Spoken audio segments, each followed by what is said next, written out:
Welcome to The Family, a novella by Christopher Bloodworth, voiced by the author, Christopher Bloodworth.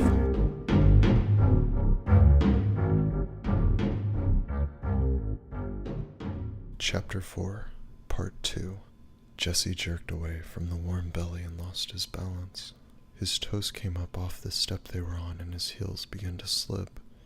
Jesse's stomach flipped as he threw his hands out, trying to grab onto something to stop himself from falling down the stairs. Although his fingers only grabbed handfuls of air, something grabbed him.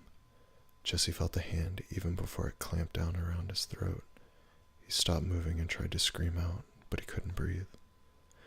Jesse looked up the thick arm that seemed to have sprouted from his throat. The arm was attached to the scarecrow, except this time he wore a bright yellow burlap sack over his head instead of a dark brown one. As black dots began floating across Jesse's vision, the scarecrow picked him up by the throat and set him down on one of the steps. Jesse crumpled, sitting down hard and wheezing in air as his lungs tried to cough it back out. He heard the metal door slam home behind him. How had the scarecrow known he was there? How was he ever going to escape? Where was he? Jesse put his head between his knees and kept wheezing. "You're not supposed to be up here," a quiet man's voice said from behind him. Jesse jumped up and almost fell down the stairs again, but was grabbed from behind by the elastic waist of his pajamas. "Easy there," the man's voice said. Jesse found his balance and turned around, heart still beating hard, but curious to see who the soft voice belonged to. The scarecrow sat huddled on the top step, looking down at him through the yellow burlap mask. "Let's go downstairs," the scarecrow said.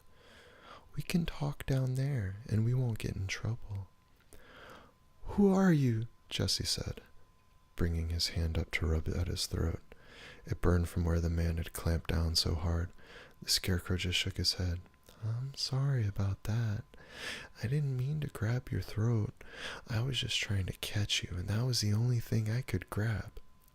"Who are you?" Jesse asked again. The scarecrow looked behind him at the metal door.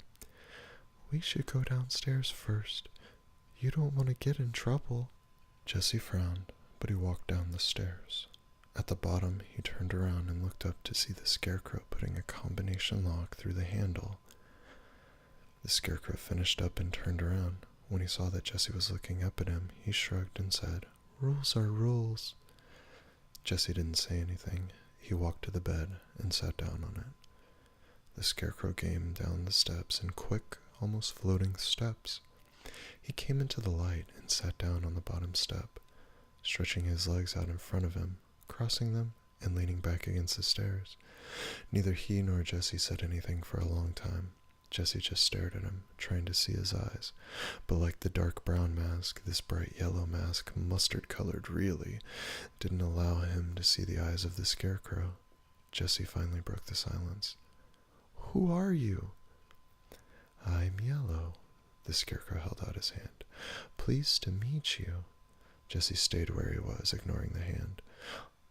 "What sort of name is Yellow?" "Apt." Jesse just stared at Yellow. Yellow shook his head and took his hand back. "I'm sorry. You're only 7, aren't you? I'll be 8 next month," Jesse interrupted. Yellow laughed. It sounded nothing like the chuckle the scarecrow with the dark brown mask liked to make. "Of course you will," Yellow said, nodding his head. "I was trying to be witty. The name Yellow fits because it's the color of my mask."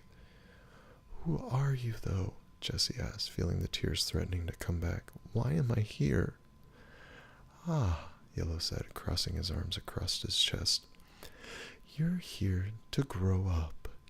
"Why did you kill my mom?" Jesse yelled. Yellow looked like he was about to answer and then stopped. "Who killed your mother, Jesse?" "You did." Tears rolled down Jesse's face, but he didn't care. "Me?" Yellow said, touching the fingertips of both hands to his chest. "I've been here for the last few days. It wasn't me." "Yes, it was," Jesse cried. "It was you. You were just wearing a different mask."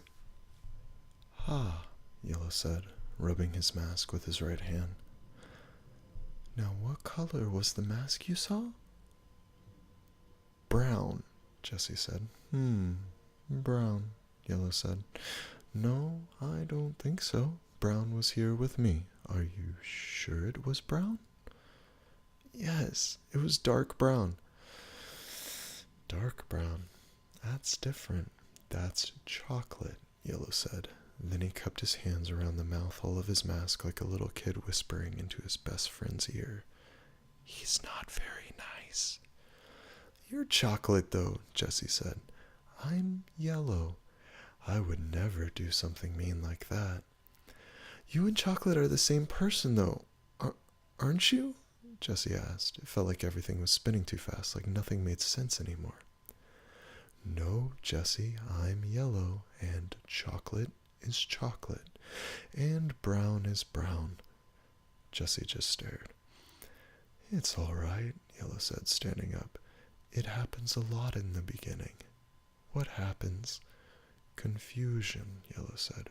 We're all different here. Where's here? Yellow shrugged and started walking up the stairs. The basement. Where are you going? I'm going to get Red. He'd like a word with you. Jesse watched the legs disappear up the staircase. Jesse? Yellow called down from the top of the stairs. What? Jesse said. I would be on your best behavior for Red. Metal clanged as Yellow unlocked a sliding door. He can have a temper.